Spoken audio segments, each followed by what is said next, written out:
Hello, I'm Karen Woodford, principal of Staunton River Middle School in Bedford County, Virginia. We're excited to share the innovative changes we are making here to instruction for students with and without disabilities. We appreciate the privilege to share more about our Active Learning Academy as part of the Inclusive Practices Grant. The Active Learning Academy started with a small group of teachers that knew that all students could be successful if they were taught in different ways. Each of these teachers were innovating in their own separate classrooms, and learners were excelling at high levels. During the spring of 2015, these teachers decided to join together to form the Active Learning Academy. In the Active Learning Academy, a cohort of students participate in a blended learning environment that focuses on engagement and individualized student pace. Students do not participate in the traditional bell schedule or traditional classroom instruction activities. What you will see in the video are examples of the problem-based learning students participate in and their daily activities in the Academy. We kind of have 5 core values that we try to foster with students, and that's integrity, ingenuity, respect, leadership, and responsibility. And we touch on those directly and indirectly on a daily basis with our interactions with the students, and just when we meet as a family in the morning, as a morning meeting. In the Academy, I represent integrity. In the Academy, I represent respect. In the Academy, I represent ingenuity. In the Academy, I represent leadership. In the Academy, I represent responsibility.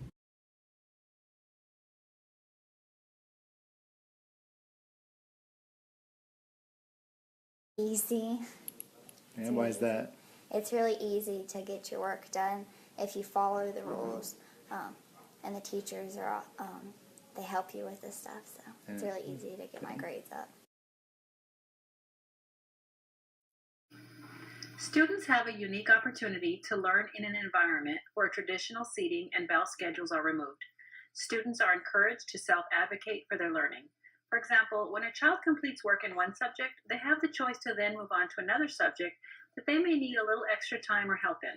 Students in the cohort work on content at their own pace until they reach mastery before moving forward. If a student has not yet reached mastery, Academy teachers have the ability to provide immediate remediation to support the student's learning.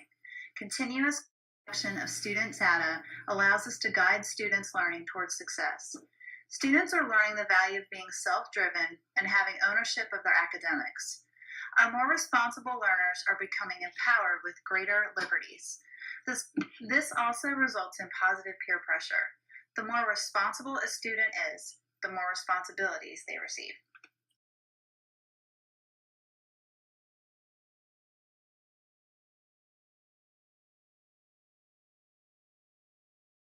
Because the teachers give you more help than they did last year, and they're able to offer more help than last year. I'm Justin Tucker, the assistant principal of Staunton River Middle School. A major part of our vision for personalized learning is the Active Learning Academy. The Academy is a cohort model serving anywhere from 75 to 100 8th grade students. These students receive all of their core instruction in the Academy, which includes math, science, and English and social studies. What makes this setting so unique is that this group of teachers shares the same students throughout the day in an innovative learning environment where students are not restricted by bell schedules, traditional seating models, or the typical restriction of moving on before mastery is demonstrated. This process allows us to focus on the unique needs of individual learners, not the needs of a whole group. Last year, our first year was a pilot program. The Academy focused on using teacher-created, digitized resources that gave us opportunities for more reteaching and remediation throughout the day. Over time, this has transformed into an entirely new learning environment where students are working at their own pace, working on different content, and again, all while accepting continuous feedback before moving on. This is what allows us to stay focused on each individual student reaching mastery. This year, our Academy has remained focused on many of the same goals as last year, while also adding some new members to the team. Again, the focus has been to develop an innovative learning environment focused on the unique needs of each student. However, one of the things that we focused even more on this year is giving our students more exposure to cross-curricular activities and hands-on learning experiences beyond the walls of our school. Because this has been so successful, we're looking forward to a significant expansion of this concept next year as we create a team model in every grade level throughout our school. Our ultimate aim is to serve a much greater body of students while still focusing on meeting the unique needs of each individual learner. Throughout the day during module work, students might meet with their teachers for one-on-one instruction, feedback, or one-on-one remediation, or also group remediation. And that would be just throughout the day as they're working on their modules. They also have opportunities to participate in excursions, outdoor activities, and other reward type of activities. At the end of the day, students are responsible for turning their laptops back in, making sure they're charged, cleaning up their area, so it really helps them take responsibility of the academy, take pride in the academy. They do have different duties that they're supposed to complete at the end of each day.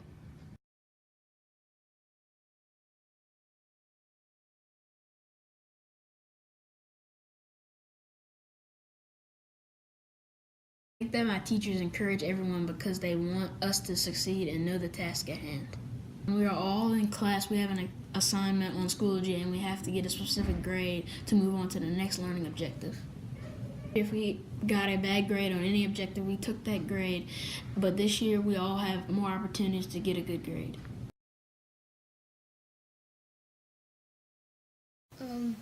They let me work at my own pace, and it helps me a lot because I get ahead and I get kind of bored when I'm ahead.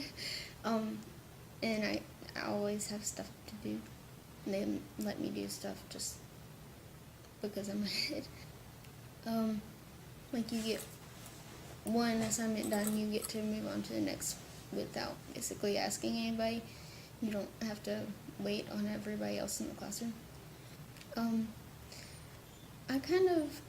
You can ask questions when you need to. You don't have to answer questions, like they don't make you talk in front of the classroom.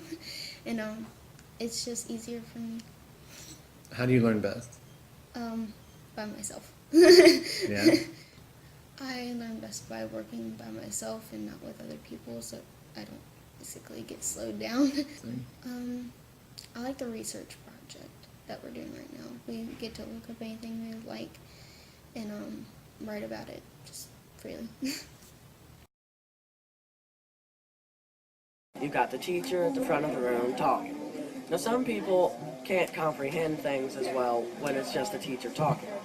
When you can pause the teacher while she's talking, it's very helpful because you can stop, write down what she wrote down, and then play it again, and then you're back to where you need to be.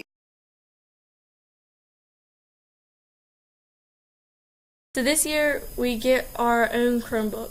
I like it because we can learn at our own pace. Also, if the teachers aren't available, we can see the material by watching the teachers' videos.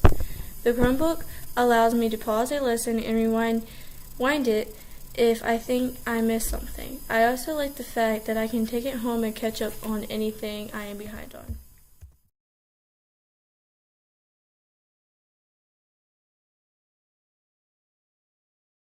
The goals of the Academy are to focus on academic success, soft skills, and real-life experience through hands-on learning. Now, one example is a field trip that we took recently to Dixie Caverns, where students were able to link what they learned in earth science, then reflect on their experiences afterwards by creating and presenting ebooks that could be shared out. So in order to get the students ready to attend Dixie Caverns, we looked at the different types of rocks. Being that caves are part of karst topography, we've really focused heavily on limestone and how caves are formed through the carbonation and the water that will help to dissolve that limestone. Then we tested students' knowledge so that they had an idea of what they would be looking for in the caves. Differences such as the straws, stalactites, stalagmites. Then we put that knowledge to use and we took them to the caves and so they could see it firsthand and apply their knowledge. So our tour guide basically just walked us through all the caves, and he told us about the different growths and formations inside, like the stalactites and the stalagmites stuff. Well, I definitely like how alright, so the different formations would be one. I like that it was cool inside, because it's kind of cool because it's like 55 degrees year round.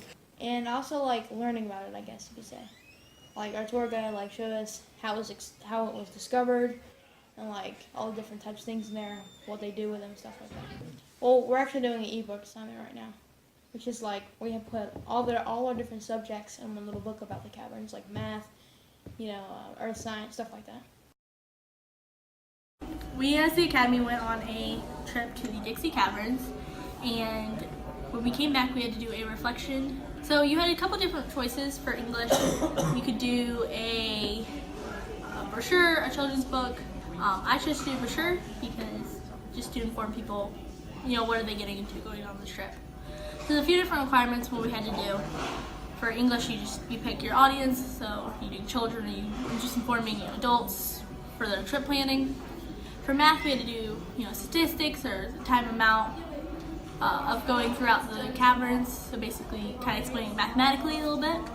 And then we had some earth science and history requirements. For history, just kind of the background of the Dixie Caverns. And for earth science, we learned hands-on what stalactites, stalagmites, caverns, basically all of that is. We got to see in the real world how it goes from where we were learning throughout the course in the classroom. Seeing that hands-on was a little bit easier for them, and it was something a little cool, something fun, but also dragging from the educational area where we did not get in the classroom. Dixie Caverns Information Brochure by Abigail Wiseman. Who owns Dixie Caverns? Stephanie Connie Davis and her family has owned Dixie Caverns for nearly 6 decades. These caves were found by a dog named Dixie. Dixie Caverns was found in the year of 1920. They opened Dixie Caverns in 1923, and the tour guides were 45 minutes long. The temperatures of the caverns. The caverns are a big cave that is underground. The temperature is 55 degrees all year long. It is typically colder, so I would recommend bringing a jacket. Unless you like the cold weather, then of course you don't have to bring one. Different sculptures inside Dixie Caverns. There are many different sculptures inside of Dixie Caverns. One of them is the magic mirror. This is basically a little body of water that when light hits it, it has a reflection. And another one is soda straws. These are rocks that grow and grow and grow. Additionally, it would take more than 80 years to be half the size of a school desk. Fun facts about Dixie Caverns. Dixie Caverns was found by a dog named Dixie. There were 2 boys walking with their dog. Well, the dog ran off and fell into the caverns. As soon as they got Dixie out of the caverns, they cleaned out the caves and opened up the caverns to the public in 1923.